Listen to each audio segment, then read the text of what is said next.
Welcome back to The Void Speaks. This is Episode 3 of uncovering the hidden horrors of historical medical experiments. What you're about to hear happened in America in 1939 at a respected university to innocent children. This is the story of the monster study, an experiment so cruel, so psychologically damaging, that the university tried to bury it for over 60 years. They called it the monster study because even the researchers knew what they were doing was monstrous. Turn off your lights. This one will stay with you. In 1939, at the University of Iowa, a graduate student named Wendell Johnson had a theory about stuttering.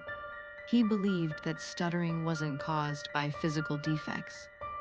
It was psychological, created by negative reinforcement, by criticism, by shame. He believed that if you told a child they stuttered enough times, convinced them they had a speech problem, they would develop one, even if they had spoken perfectly their entire lives. He wanted to prove this theory, so he designed an experiment that would deliberately destroy children's ability to speak. Johnson needed test subjects, children who spoke normally, children who had no speech impediments whatsoever. He found them at the Iowa Soldiers' Orphans Home, 22 orphaned children, between 5 and 15 years old, children who had no parents to protect them, no one to ask questions, perfect subjects. He divided them into two groups. Group 1 would be the control group. They would receive positive speech therapy, praise, encouragement, told how well they spoke. Group 2 would receive the treatment. They would be told repeatedly that they stuttered, that their speech was defective, that they should be ashamed every time they opened their mouths. The children in Group 2 spoke perfectly, but that was about to change. The experiment was run by one of Johnson's graduate students, Mary Tudor. She was 22 years old. She was instructed to be harsh, unrelenting, cruel. Every time a child in Group 2 spoke, Mary would interrupt them. "You're stuttering. Don't you hear yourself? You're doing it again." When they insisted they weren't stuttering, she would get more aggressive. "Stop lying. Everyone can hear it. You sound ridiculous. You should be embarrassed." The sessions lasted for months, twice a week, every week, for 5 months. And slowly, something terrible began to happen. The children started to believe her. At first, they were confused, defensive. "I'm not stuttering. I don't have a problem." But Mary was an authority figure, an adult, a teacher. She must be right. They started listening to themselves speak, analyzing every word, every syllable, looking for the defect she kept telling them was there. And once they started looking for it, they found it. Or rather, they created it. By the second month, the children began to hesitate when they spoke. They would pause, repeat words, second-guess themselves. Mary would pounce on every hesitation. "See, there it is again. You're stuttering. It's getting worse." The more she criticized, the more they struggled. The more they struggled, the more she criticized. A vicious cycle of psychological destruction. By the third month, some of the children stopped speaking entirely. They were too afraid, too ashamed.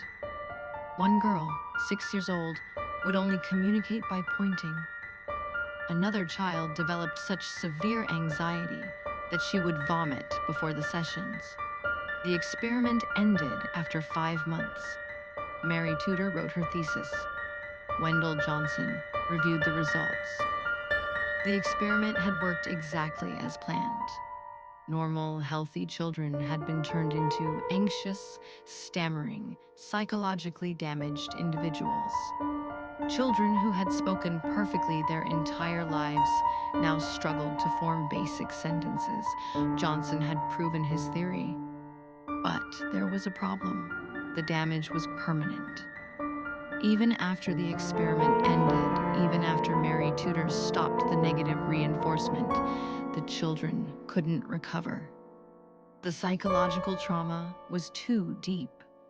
They had been convinced at a fundamental level that something was wrong with them, and that belief couldn't be undone. Johnson and Tudor realized what they had done. They had permanently damaged 22 orphaned children for an experiment.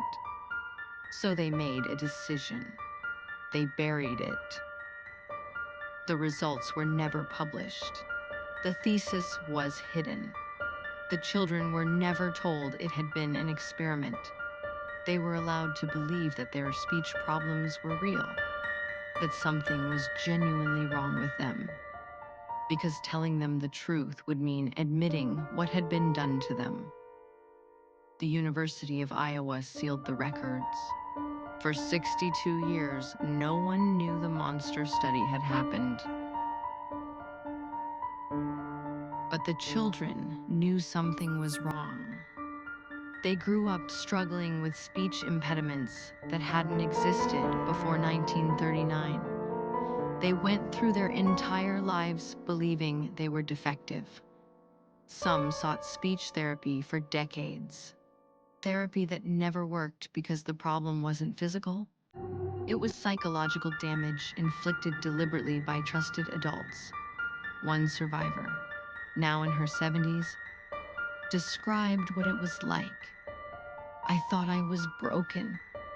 For my entire life, I thought something was fundamentally wrong with me. I was afraid to speak in public, afraid to make friends, afraid that people would hear my voice and know I was damaged. I was 68 years old when I found out it was an experiment, that I had been normal, that they did this to me on purpose. Part of me wishes I never found out, because now I know that my entire life was ruined for a graduate thesis.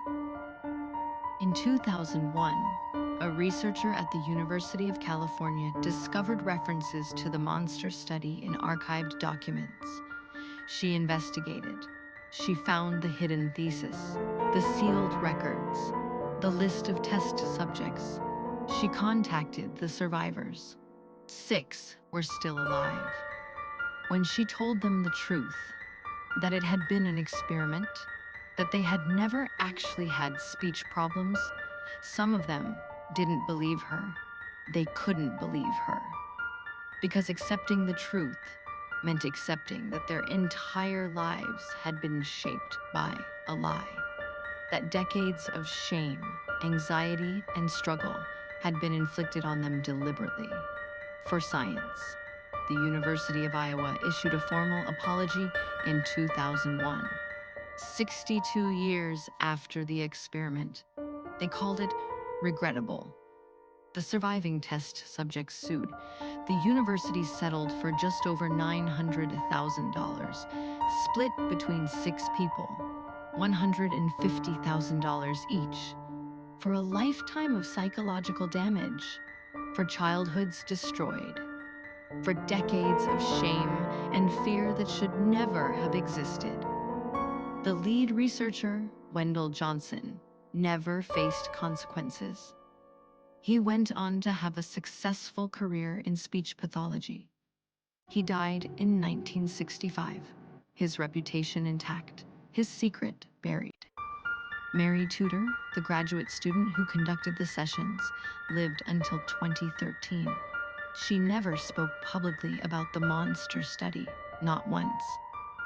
This was Ep.3 of Uncovering the Hidden Horrors of Historical Medical Experiments. The monster study is a reminder that the cruelest experiments aren't always about physical pain. Sometimes, the deepest damage is psychological. Words can destroy just as effectively as scalpels. And unlike physical wounds, psychological trauma doesn't heal. It becomes part of who you are. Those children were told they were broken, and they believed it for the rest of their lives. This is The Void Speaks. Episode 3 is complete. Subscribe for Episode 4, where we'll uncover another dark chapter from medical history. Until then, remember, the monsters aren't always in white coats wielding instruments. Sometimes they're holding clipboards and taking notes.